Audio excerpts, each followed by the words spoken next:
Town Talks. I'm your host, Amy Haggerty. And I'm Meredith Schwartz. And I'm Cantor Harriet Dunkerley. Can you please explain to us more about your role as a cantor in the Jewish community? Sure, I'd be happy to. Thank you for having me. So my role at Temple B'nai Chaim is a little bit unique in that I am a cantor. Cantor in the Jewish religion is a member of the clergy. Like a rabbi, I'm ordained, and I can perform all of the functions that a rabbi does. And the cantor typically focuses on the liturgical aspects of worship and the musical aspects of worship. At Temple B'nai Chaim, I serve as the sole spiritual leader of our synagogue. So I don't have a rabbinic partner. Many people, when they think about a synagogue, they think, oh, the rabbi is the person in charge. In our case, it's a cantor. The synagogue values music greatly in worship, and so I think that factored into their choice of bringing me on as spiritual leader. And so I serve the community. I perform life cycle rituals like bar bat mitzvah, weddings, baby namings, which is something that happens when a Jewish family has a new baby in the home. They often choose to give that child a Hebrew name. If it's a girl and if the child is a boy, a bris comes with that and a naming. Funerals, unveilings. I also lead services, typically Friday nights, or if there's a bar bat mitzvah, I lead the service for the mitzvah. I work with the B'nai Mitzvah families also to educate them about what that process involves. Additionally, I teach 7th grade Hebrew this year. I teach music in our religious school. I also do a lot of things out in the community. I provide pastoral care for my congregants. So if somebody's in need, if they want to talk to somebody, if they're going through a rough situation, or maybe if they're not feeling well, or if they're sick, I would visit them in the hospital. And I do a lot of work in the community. So I do programs. Sometimes I show up at Wilton Town Talks for interviews. I work with the Wilton Interfaith Clergy Association, and because our community serves towns outside of Wilton, I work with other colleagues and clergy partners in the surrounding towns as well. I serve on the Wilton Youth Coalition and generally represent our synagogue and the interests of the Jewish community in the town of Wilton and the surrounding towns. I know we've both attended a lot of bar and bat mitzvahs, and we've seen how musical of a language Hebrew is. Can you tell us a little bit about your passion for music and how you got into being a cantor? Wow, that's a great question. Okay, let me try to make it not too long. So I've always loved music. Growing up, I was sure that I was actually going to grow up to be a rock and roll star. That kind of went onto the back burner, but I studied my undergraduate degree is in performing arts, and with a focus on singing and acting. And I had a rather circuitous path to the cantorate. I worked as a professional actor and singer for about a dozen years. Alongside that, I worked in hospitality. Don't always make a lot of money as an actor or a singer, so I waited tables. I was a manager for Starbucks for a while, did that kind of thing in addition. And then got my best paid acting job ever as a retail bank branch manager. That's a whole nother story. We'll put that to the side for now in the parking lot. But really, I would say that the turning point for me, I've always been passionate about music. I love live music, and I've always been passionate about Judaism.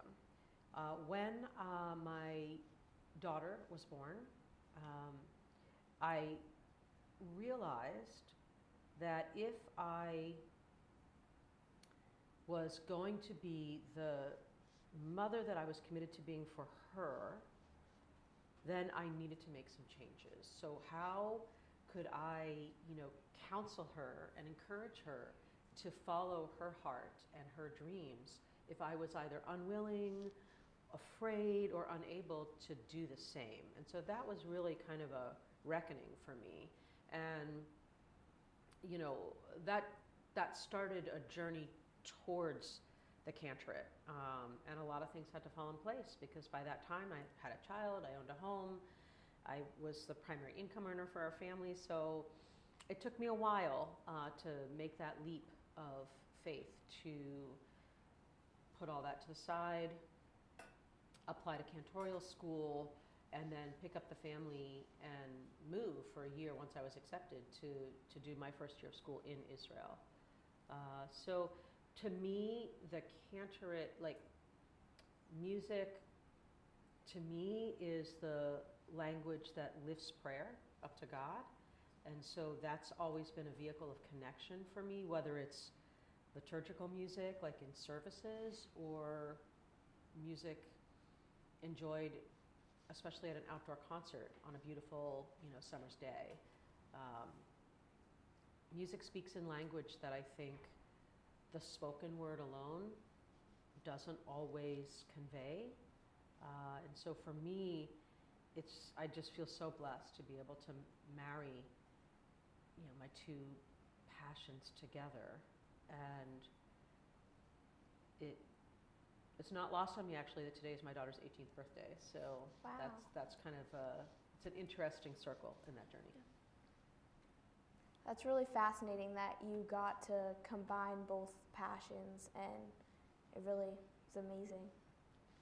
Do you care like to share, based on your life experiences and your like involvement in your faith, what kind of advice you'd give someone wanting to get involved in what you do as part of the Jewish community, or just musically in general? So, I mean, to me, I would say the most important thing is to follow your heart, right? So I feel like there's a lot of pressure put on young people today. You're both sophomores in high school, Yes. right? So I'm imagining that people are already talking about, so, you know, have you thought about like maybe what colleges you might be interested in 2 years, or what you might want to study when you finish high school? Well, that's a lot of pressure. So you don't have to have all the answers right now. There's lots of different paths. I mean, I'm a perfect example of that. I've had several different careers before I finally had the courage to follow really what I knew I was called to do. And I knew for a long time that I was called to do that, but I didn't have the confidence to necessarily walk that path yet. So I would say if somebody is watching and you're interested in learning more about becoming a cantor or serving as a Jewish clergy or a Jewish professional in some way, talk to your cantor, talk to your rabbi, go online and research various seminaries, Jewish seminaries like Hebrew Union College, Jewish Institute of Religion. That's where I was ordained. Volunteer. If it's a Jewish setting, volunteer at your local synagogue. If it's a non-Jewish setting and you're part of a house of worship, ask your pastor, your clergy, see how you can become involved.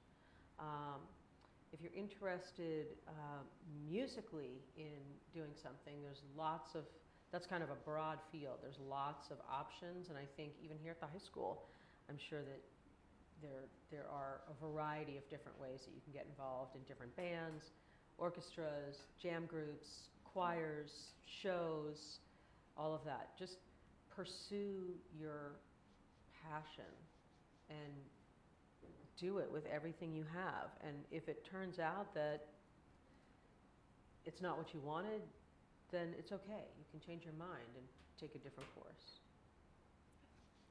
Is there anything else you'd like to share before we wrap up? Anything else? I'd love for people to come to check out Temple B'nai Chaim, Jewish or not. I will share that I do a lot of interfaith work in the community, and I think that in this time where we're so divided, young people coming together to discover how much we share in common, even if we have different faith traditions. There's so much that we share. To come together in a space where it's safe to be heard and to speak your mind and to learn about our differences, yes, and more importantly, what we share together, that is the way that we can all strengthen our community and strengthen our understanding and knowledge of how to be better humans and how to improve our little corner of the world. Thank you. Thank you so much for coming. It was really insightful to learn about your position as a cantor. Thanks for watching Wilton Town Talks. Thanks for having me.